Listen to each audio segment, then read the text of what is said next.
this is all like Maslow's hierarchy of needs kind of stuff, right? Is like purpose is at the top of the pyramid and it flows down from there. If you can help people feel a sense of purpose, it dramatically improves their mental state and their physical state. This is what the research says, right? And so that's why we're kind of trying to address that. But the physical state, you got to take care of your need. You got to put bread on the table and you got to sleep and you got to have shelter, right? And soul doesn't help you with that, right? And it can't help you with that. So how do you help with those sorts of things? One thing that I think is helpful and useful, at least from a soul perspective, is helping people to identify their own strengths and their own weaknesses. And that is something that soul helps you with. It's like a self-discovery tool. Like it's a self-analysis and discovery tool that helps you identify your own personality and your strengths and your weaknesses so that you can lean into your strengths and either avoid or improve your weaknesses, right? That's kind of part of what soul does.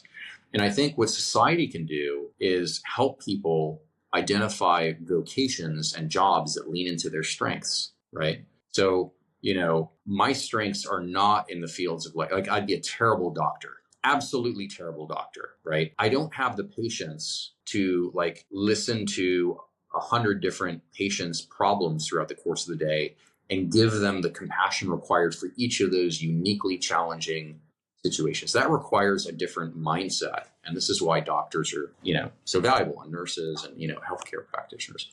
I would be very ill-suited to that vocation, right? It's good that I know that.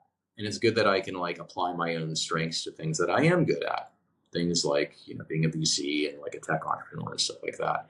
And so, if there are mechanisms or tools out there to help people identify their strengths and then, point them in the right direction towards vocations that can utilize those strengths, I think that's really important in this coming age. Because the reality is I think white collar jobs will be in shorter supply going forward. I do think that there will be this kind of reinvention of jobs that happens. It's not just that jobs will go away. There will be a whole host of new jobs that get created because of AI as well. Like that's part of each technological cycle, right?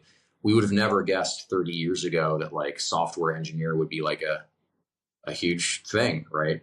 So there will be new jobs created, which will help with that, but it'll be challenging. It'll be challenging. And so I think society has a job to do in terms of helping people identify their strengths and lean into those strengths for sure.